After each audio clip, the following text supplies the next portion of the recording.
क्रिस्का recording studio Ekangar सराय। DJ Kundan Raj चीरी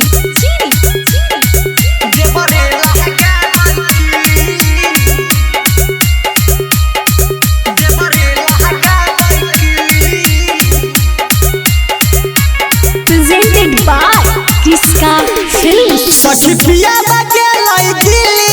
रोज घर में घुसो है बिल्ली जब हो वो है रतिया तो देवरे लगा बैकिली सखी देले है खूब ध्यान लगे दे है रोज चिकन चिली जब हो वो है रतिया तो देवरे लगा बैकिली सखी पिया लगे लाई दिली रोज घर में घुसो है बिल्ली जब हो वो है रतिया तो देवरे लगा बैकिली। डीजे कुंदन राज चीरी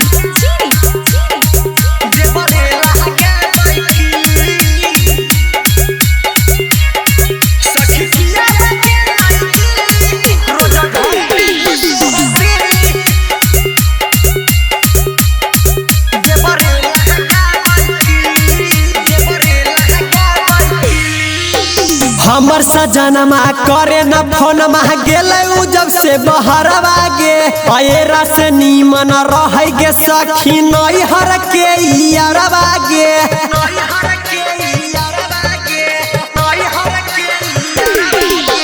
हमर सजनमा करे न फोन मह गेले उ जब से बहरवा गे एकरा से नीमन रह गे सखी नई हर के यारवा गे जब खाए के मन करे खाटा तो खिलाबो है लाके झिली जब होबो है रतिया तो देवरे लगा बैकिली सखी गे सखी पिया लगे लाई दिली रोज घर में घुसो है बिल्ली जब होबो है रतिया तो देवरे लगा बैकिली। DJ Kundan Raj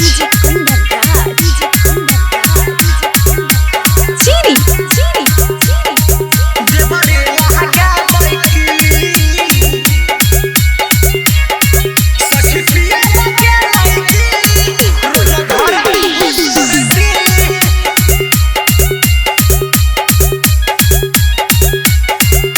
क्रिस्का recording studio Ekangar सराय।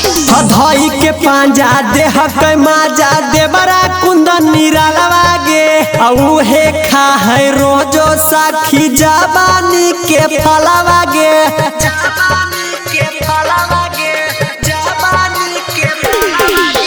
धई के पांजा देह के माजा देवरा कुंदन निरालवा गे उहे खा है रोजो साखी जवानी के फलवा गे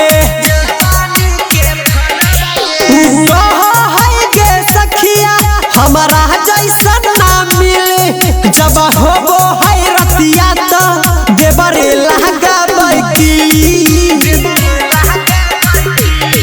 सखी पिया लगे लाई दिली रोज घर में घुसो है बिल्ली जब होबो है रतिया तो